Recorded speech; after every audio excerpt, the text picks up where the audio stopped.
My dear listeners, this is an original sci-fi story I wrote for you. If you'd like to support me, just subscribe to the channel, it really helps the growth. The observation corridor smelled of antiseptic and fear. Lieutenant Commander Priya Anand pressed her back against the cold wall and listened to the sounds coming from inside the reinforced cell. Wet, rhythmic impacts, like something vast and desperate throwing itself against stone. 9 minutes, said Warden Dresch. His frilled neckplates folded flat in a posture Priya had learned meant shame. He was the cub's birth guardian, a Vorkai elder whose slate-gray hide had gone pale at the edges. 9 minutes is the longest she has lasted without drawing her own blood. Priya looked through the observation port. The cub, Nesak, 13 seasons old by Vorkai reckoning, which the xenobiologists estimated at roughly equivalent to a human 11, was hunched at the far end of the cell. Her 6 limbs were pressed tight against her torso, and she was rocking. Her bioluminescent stripe, which on a healthy Vorkai juvenile ran a calm blue-green from skull crest to tail tip, had gone a sickly, pulsing red. She recognizes me, Priya said. Yesterday, before the episode, she recognized me. Yesterday was before. Dresch's voice was hollow. The sorrow rages are deepening. After the 3rd moon, they always deepen. The high dens will rule her unrecoverable and reassign her to the culling fields. Priya had been stationed at the Vorkai Coalition Integration Settlement for 14 months. She had come as a trauma specialist, one of a dozen humans tasked with helping 2 species learn to live beside each other on a shared agricultural moon. She had not expected to spend most of her tenure sitting outside the juvenile ward, listening to a child destroy herself from the inside out. The sorrow rage was what the Vorkai called it, a neurological cascade that hit their young during hormonal transition, flooding the limbic clusters with contradictory signals until the body simply screamed. In the wild, the rage had a purpose. It drove juveniles away from their birth dens, forced independence before the social bonds grew too deep to sever. In captivity, in a settlement with nowhere to run and no wilderness to absorb the scream, it became catastrophic. Self-directed, consuming. Inside the cell, Nesak made a sound Priya had never heard from her before. Low, cycling, almost musical. Priya's hand moved before her brain caught up, reaching into the chest pocket of her field jacket and closing around her personal media device.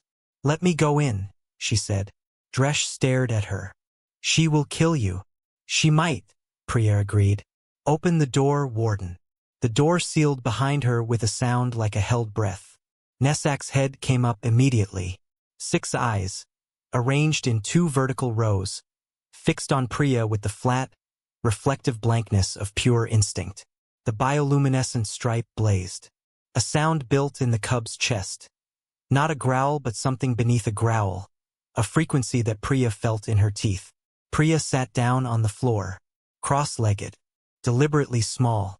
She had no plan beyond this moment and one battered piece of human technology. She pulled the device out slowly, making every movement visible and deliberate, and held it in her lap. "Hey, Nesak," she said quietly. "I know you can't really hear me right now, but I'm going to play you something. Is that okay? I'm going to play you something from my world." The cub lunged. Priya threw herself sideways, felt the wind of 3 claws passing her ear, rolled, came up on her knees. Her heart was detonating inside her chest. Nesak landed, spun with terrifying speed, and lunged again. Priya pressed play. The sound came from the small speakers, thin and inadequate against the cell's acoustics, barely audible over Nesak's shrieking. A cello. A single, low, patient note, bowing into existence like a door opening into a dark room. Then another. Then the melody, unhurried, pulling itself out of silence like something learning to breathe. Bach, the first cello suite. Priya's grandmother had played it on a battered instrument in a small apartment in Pune, and Priya had fallen asleep to it 1,000 times before she understood what music was. Nesak hit her. Not a killing blow. The cub's coordination was disrupted, her strikes coming in at wrong angles. Priya took it across the shoulder, spun hard into the wall, and slid down it with her device still clutched against her chest. Still playing. She kept playing. She sat there, breathing through the pain, and let Bach fill the cell. measure after measure. The melody moved like water over stone. Not dramatic, not demanding. Simply present. Simply itself. Nesak stood over her, trembling. The bioluminescent stripe pulsed. Red, red, red, then, for just a moment, something between red and orange. Priya did not move. She counted her own heartbeats and matched her breathing to the cello's phrases. Slow and deliberate. In through 4 counts, out through 6. The old trick from field trauma training. The thing you do when there is nothing else to do. The cub's trembling slowed. Not stopped, slowed. Like a spinning top losing just a fraction of its terrible momentum. The stripe flickered. Orange. Then amber. It stayed amber for 3 full seconds before pulsing back to red. But those 3 seconds were different from every second that had come before them. When the suite ended and the device looped back to the beginning, Nesak was sitting on the floor 4 feet away, not looking at Priya, her stripe cycling more slowly now between red and a bruised, exhausted purple. There you are, Priya said softly. There you are. The neural mapping took 2 weeks to complete. Dr. Hovari, the settlement's Vorkai neurologist, was reluctant and then fascinated and then something that on a human face would have been wonder. The oscillation patterns, she said, projecting the scans above her workstation. During the rage they are chaotic, you see here these interference peaks. But during the music, something extraordinary occurs. They do not stop. They begin to compete. The external rhythm enters through the auditory cortex and offers an alternative pattern to entrain to. Not stronger, just present, just consistent. A handhold, Priya said. What? When you're drowning, you don't need someone to drain the ocean. You need something to grab onto. She gestured at the scans. The rage doesn't stop. It just stops being the only thing. Hovari was quiet for a long moment. We have never approached the sorrow rage this way. Our traditions, the isolation, the confinement, they are meant to protect others from the juvenile. We did not consider what the juvenile might need from us during the storm. We almost didn't either, Priya said. We had to learn the hard way that suffering alone makes suffering worse. She thought of the years humanity had spent pathologizing pain rather than sitting inside it with the people who were drowning. The decades of locked rooms and prescribed silence. The slow, grinding understanding that presence was itself a medicine. That witness mattered. That no one should scream alone. They had almost not figured it out in time. Nesak built her own library. Priya helped, but the choosing was entirely the cub's. For the deepest rage peaks, the cello suites always. Something about the low frequencies and the mathematical patience of the progressions gave her grip when she had no grip left. For the gray, flat periods after what Hovari called the drain, the neurological hangover that followed each cascade, Nesak chose drumming. West African gem recordings, 3 centuries old, with rhythms that accumulated and compelled forward motion. It tells my body that time is still moving, Nesak explained, with the frank precision of someone who had spent weeks thinking carefully about her own internal weather. For anxiety and hypervigilance. Singing. Not any particular culture's singing, but harmonized voices, multiple frequencies weaving together. She liked that chaos could become chord. She carried Priya's old device everywhere. She started missing rage peaks, catching the rising stripe in time, putting the headphones on before the cascade fully broke, and riding the storm rather than drowning in it. Shorter episodes, less self-harm, more of Nesak looking out from behind her own eyes. I understand now why I screamed, she told Priya one afternoon, carefully plaiting 2 of her forearms together in the Vorkai gesture for considered reflection. I was trying to make noise because there was noise inside me that had nowhere to go. The music gives it a place. Humans figured that out very slowly, Priya said. We used to think expressing pain was weakness. Nesak's crest plates rose in what Priya knew was disbelief. But suppressing it only fills the vessel faster. Yes, Priya agreed. Yes, it does. The High Dens Council arrived at the settlement during the dry season. 3 elders, their stripes the calm, steady blue of achieved age, come to conduct the recoverability assessment. Nesak had been told. She had spent 3 days quieter than usual, her stripe cycling at the lower end of its register. Warden Dresch requested that Priya attend.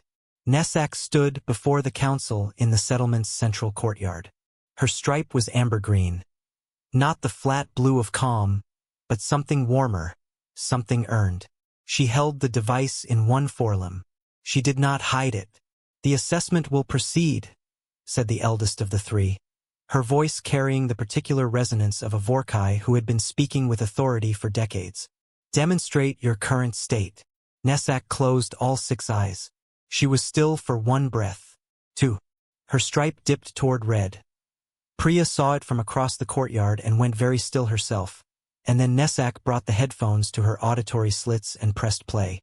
And the cello rose, thin and distant and patient, audible even from where Priya stood. Nesak breathed. Her stripe steadied. Not blue, not calm, but held, chosen. After 90 seconds, she removed the headphones and opened her eyes. "The rage is not gone," she said. "I do not think it will be gone. But I know its shape now. I know how to meet it." She paused. "Lieutenant Commander Anand taught me that the storm cannot be stopped from outside, can only be lived through from inside. She sat inside the storm with me until I learned to do it myself." The eldest elder looked at Priya for a long moment. "This is the human method?" Priya shook her head. "It's a very old human instinct," she said. "We forgot it a lot. We kept having to remember it." She hesitated. "We're still remembering it." The elder returned her attention to Nesak. Something passed between them. A long, intricate exchange of stripe flicker that Priya couldn't entirely read, though she caught its emotional shape. Recognition, reassessment, a question answered. "Unrecoverable," the elder said, and Priya's heart lurched before she heard the rest. Was the wrong word. We did not know before that recovery and endurance could be the same thing. A year later, Priya was preparing to leave the settlement. Her posting ended, her reassignment paperwork already filed, when she found Nesak in the juvenile ward's common room. The cub was sitting with 4 other juveniles, all of them in various stages of the sorrow rage transition, all of them with headphones. Nesak was moving between them, adjusting audio settings, sitting beside the worst of them and breathing slowly, modeling the rhythm. Priya stood in the doorway and watched. Nesak looked up and spotted her. She crossed the room with the easy economy of a juvenile who had learned to inhabit her own body without apology. "You are leaving," she said. "In the morning."